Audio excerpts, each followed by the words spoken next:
What's up guys, Winter Kills here, and welcome back to another post-commentary duel video.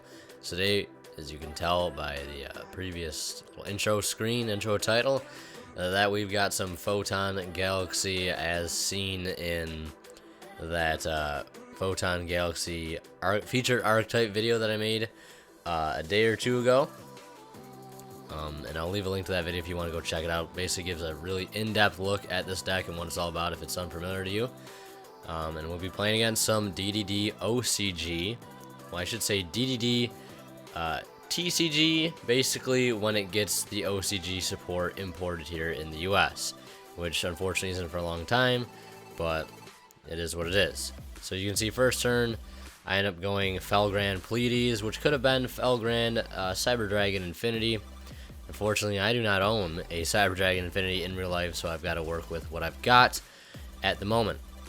I was able to make, obviously, Infinity on DN because you can use any card you want on DN, which is one of the nice things, but I do want to pick up an Infinity in real life as well as a number 38, not only for the purpose of Photon Galaxies, but also for the purpose of having it for Atlanteans. And I'm thinking, what are you going to do with a rank 8 and Atlanteans? Well, there's this really unique combo that gets you a rank 8 involving Mulan and a Cell Synchron. And I believe if you want to know what that combo is all about, you can probably just check out one of my latest Atlantean deck profiles, and I'm pretty sure I'll talk about it. But yeah, you'll see he's going to go Genghis here. If you're wondering where he got the OCG cards printed out from, and in English, well, most of them are in English, I believe. He just went on Dueling Network, screenshotted the cards, and printed them out, and that's how they're there. Didn't go on any special website to get them, didn't order OCG cards, just printed them out, no problem. So on the summon of Copernicus, I'm going to activate Felgrand, negating it so he can't put another thing in grave to be able to fusion with Necro. And then he goes to beat into that Pleiades to get another thing in grave for possibly fusion summon.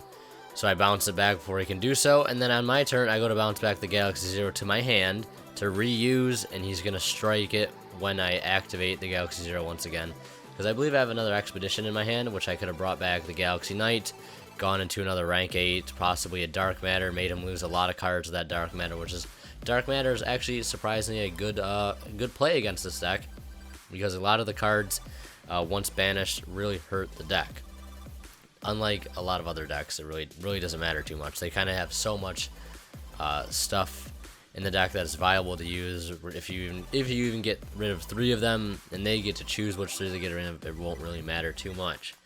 So I just normal summon that trick on there and just leave it there. I attack everything but that other Necro Slime, I believe, because I don't want to put enough in his grave for a fusion summon, so I kind of let it just chill there.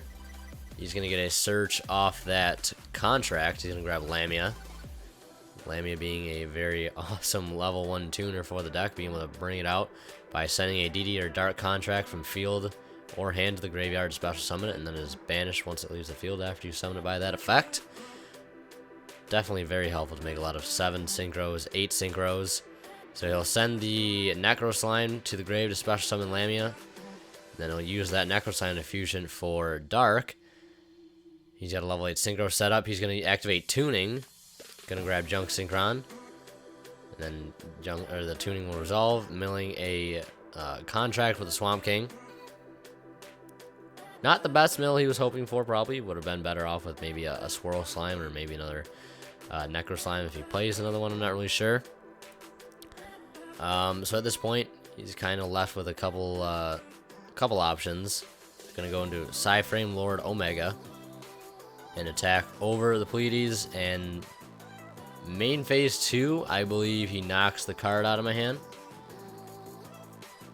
I mean, it's good that he did that, because if I did draw into a Galaxy, would have been a free rank 8, but he has the Twin Twister. He has the Twin Twister for the Brilliant Fusion. The game would have been over if that Brilliant Fusion would have been resolved, because I would have sent the Lazuli and the Serpent, and just generated so many plays off that I would have been able to normal the Serpent after adding it back to Lazuli, synchro for 6, get my Trick Clown back, draw a card off Charge Warrior, and make more plays from there. it would have just been a really, really good turn. So on his turn, Stand My Face is obviously going to get the Omega back, putting the card back in my hand. He's going to add another Lamia to his hand. He does, I believe, end up using that Junk Synchron. As we saw there, he had to discard it for Twin Twister. Not getting any chance to use it for anything at the moment. We'll see that Swamp King in his hand, going to be banishing the Dark and sending the Lamia to the grave for another copy of Dark. Going to be able to only at this point beat into Felgrand or crash with the Omega, summon out Lamia. In battle phase, he will attack into the Trick Clown once, having me pay the 1,000 to revive it. We'll see that one of Upstart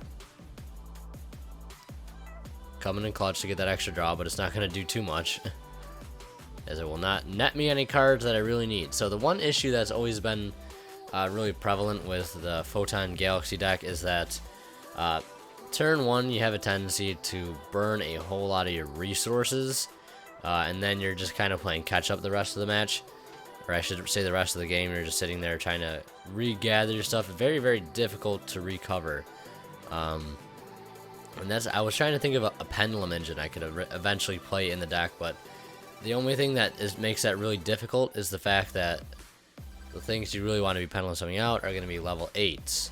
And there's no really good 1 through 10 scales that you can use that aren't like specific to an archetype. Like, I looked at Despots, I'm like, they have a 10 scale, don't they? But you can only summon Despots with them. So that was one issue. As you can see, I have a Galaxy Knight in my hand and an Expedition. I draw into a Hat Trigger, which I was playing just for this one match, just to test it out for an extra summon fodder to help make more rank 4s. Because at this point, I believe I was playing a Dweller and a Castel in the extra deck, on top of everything else. Didn't really come into handy. I guess it kind of saves me from getting killed instantly here. But it turns out he has way more than I thought he did, and we're going to go game 2. Game 2, it's going to come down to a 1-card situation where if it would have gone through, it would have been entirely different.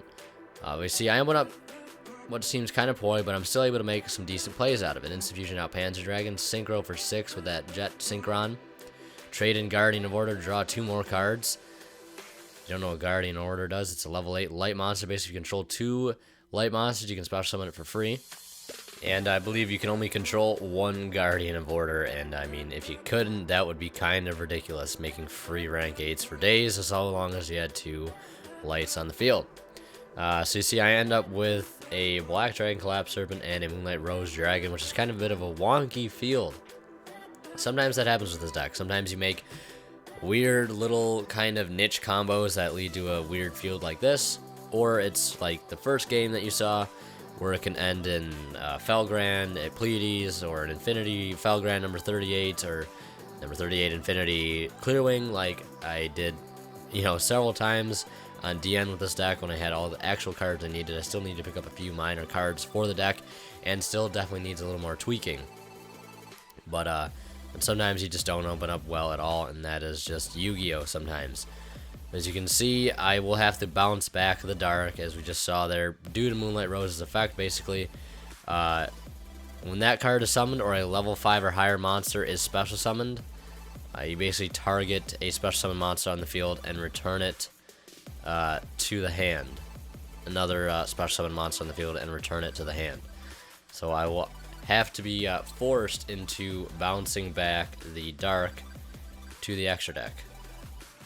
No choice in the matter, but he's going to have a Kepler now, and definitely going to have another fusion play at the least, but he's going to be summoning out Copernicus through Swirl Slime, and Copernicus is going to send the Lamia. He'll bring the Lamia out by sending the no longer needed Dark Contract to the grave, and he's going to Synchro for a level 2 Synchro, and go for Formula.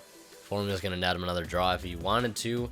Go so far as to get another draw. He could obviously sync up right now into a Charge Warrior, much like I did in my turn, but obviously not going to be going for that. Instead, going to be using Swamp King to fusion out for a Genghis.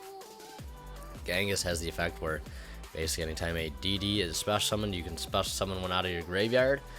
I believe that's how his effect works, but he's going to Synchro up into an 8, go for Hexblood, X-Blood is going to be the card that ultimately wins him the game here, unknowingly, as it's going to be able to stop a trade-in next turn, which if would have went through, would have most certainly turned the game around 180 degrees. So he's going to be able to negate the trade-in, leaving those deck cards in hand. I would have drawn into Brilliant Fusion and Galaxy Wizard. You can see my my expression there of like, god damn it, if that would have just went through, you know, this game would have been completely different.